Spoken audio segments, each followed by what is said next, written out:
Welcome to the 15th presentation in our series on action learning. We're very pleased that you are joining us. This presentation is about developing resources for an action learning program. I'm Carter McNamara of Authenticity Consulting. We're providing this series to make action learning even more available and more accessible to everyone. This presentation is one in a series and they are best viewed in order, so please be sure to visit the website listed below for more information on the complete series as well as more information about our company. And so now, let's get started. In this presentation, we'll focus on developing the resources that you identified during the earlier presentation about designing your program. You might have gotten management support to the program already, especially if you're doing a single project in-company program. That is, where the program's to solve a problem or achieve a goal in an organization. That program clearly needs management support to be effective, along with also having a specified client or owner of the problem. If you haven't gotten formal management approval of the program, then now's the time to do it, before you start assigning people to groups, and before you start identifying facilitators. If you're doing a multi-project program, for example, as part of a development program or as a business service where customers can join groups, then you'll need approval for that new service too. A good approach is for the program team to take the description of the program plan to management and share especially the purpose and the goals of the program, along with its many benefits. Whether it's a single project or a multi-project program, you should share the estimated costs to develop and operate the program. And you should start that budget now. You might need to refine it as you go through the rest of the presentations in this series, though. For example, there's an upcoming presentation that will help you understand what's involved in running a program. All of that information should be considered in developing a budget.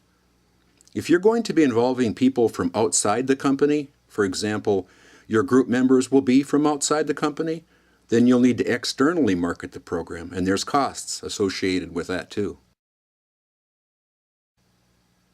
It's extremely important that the nature of the action learning process is suitable to the culture or the nature of the members in the process. You might have even thought about all of this before, but if not, now's the time to do so. Sometimes the term acculturate is used to describe activities to ensure that a particular process, materials, and tools all closely match the nature of those who will be using them. To acculturate the action learning process, consider the aspects listed on this slide. You might get several members from the culture to do that with you. For example, how does the culture respond to assertiveness? So when people are confidently engaging themselves or being a bit bold with their opinions, how will that work? Or body language. Do people from the culture express themselves strongly with hand gestures? How would that go over? Or direct communications. In some cultures, people are extremely courteous to the extent that they rarely even make a direct comment. And on the rest of the list here, your team should think about how will a culture deal with matters of conflict or eye contact in the groups, because that can be frequent in action learning. How do they deal with hand gestures? Are there subtle words or wording that should be used or avoided? Sometimes there's humor that can be up in these action learning groups, and how will that go over as well? Or physical space. Do they need to sit close to each other? Do they need to be farther away? We talked about reframing as the skill of kind of taking a problem apart. And that takes a bit of questioning, it takes a bit of thought. Some cultures don't take to that. You really should talk about it with your design team and members of your group. And the remaining considerations are around power. Some groups, for example, are very what we would call autocratic, where they like to have somebody who chairs the meeting, who's very directive and authoritative, while other cultures are just the opposite. How does the culture deal with silence? That makes some people uncomfortable. For some, they think that's respectable. And then matters of time. Some cultures greatly value time. They might want to have meetings over a long time. They might want to have a lot of team building up front that could take extra time in your program. All of these aspects need to be thought about when you're acculturating the process to your members. In single project programs, members often are assigned by the organization, so little internal marketing is even really needed. However, the program might still need to be marketed to internal managers to get their support. We talked about that in an earlier presentation. We suggested that you mention the many benefits of action learning, and they're mentioned in an earlier presentation about the action learning process. If you're doing a multi-project program, then you might have to externally market it. So, who are each of your markets? For example, will members come from large companies, small companies, CEOs, middle managers, people in development programs? Who will they be? For each of those markets, you'll need to convey the benefits of action learning in a way that appeals uniquely to them. You might start with advertisements. Think about the needs and wants of each of those markets and choose appropriate wording for each. Ads are great for getting the idea of your program into the minds of people in different markets. But face-to-face solicitation is the most powerful. In fact, one of the most powerful ways to market action learning is to demonstrate it. We'll do that sometimes with clients, and it might only be 10 or 15 minutes to just demonstrate coaching and the use of powerful questions. During the earlier design phase, you thought about what roles will be in the program. Now, you'll need to fill those roles. An important role might be that of the program sponsor or administrator. You'll remember that that person is formally responsible for the program. The nature of his tasks depend on the type of program that he's in. For example, in a multi-project program, he might have a wide range of responsibilities, ranging from marketing the program to recruiting and training facilitators and members. He'll also be evaluating the program and troubleshooting where needed. You'll need to identify who your facilitators will be. How many will you need? Or will the members self-facilitate? You might have to train those facilitators about action learning. It's not enough to have a facilitator who has general experience in facilitation. The person also should have experience in facilitating action learning.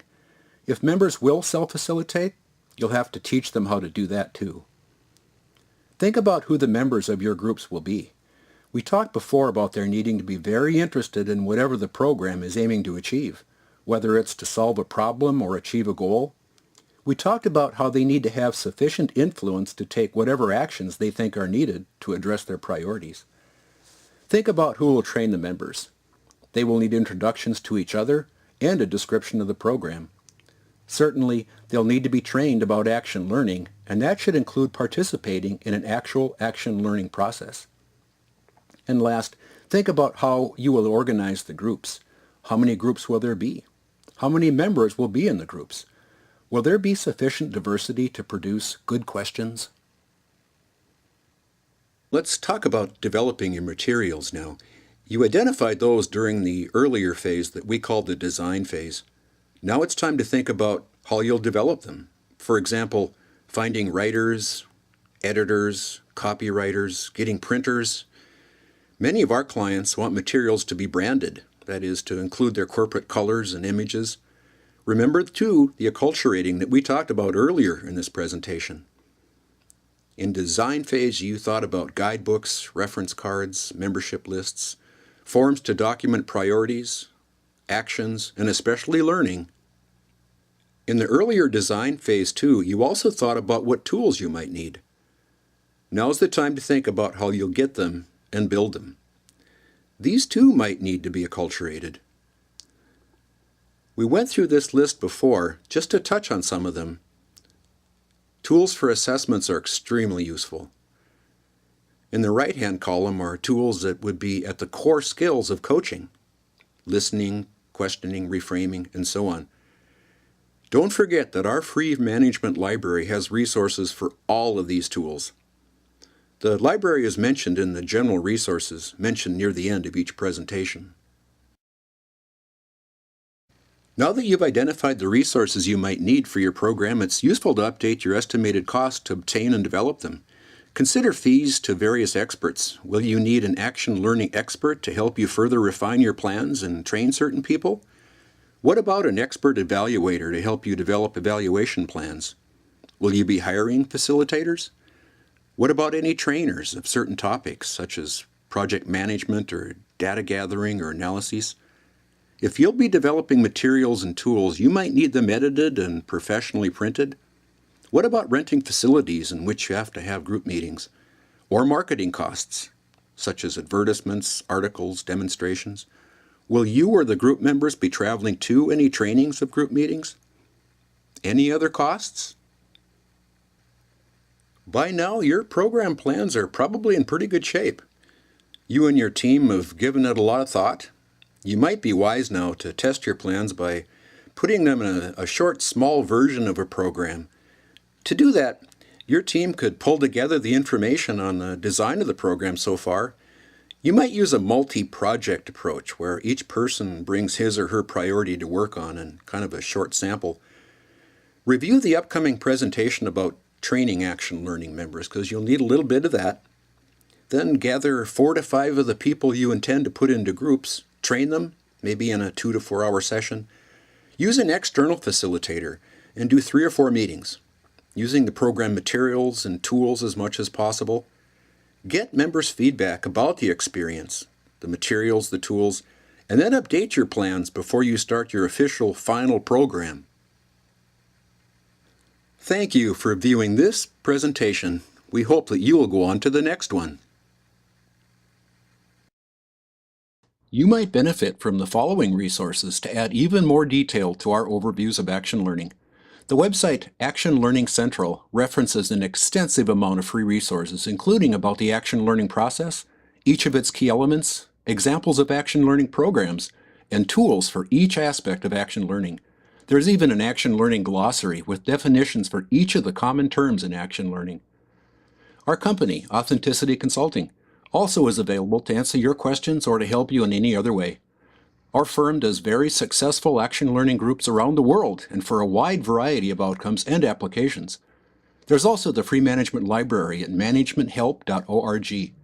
You can find resources and tools for almost any activity in the workplace, including for many of the activities in action learning.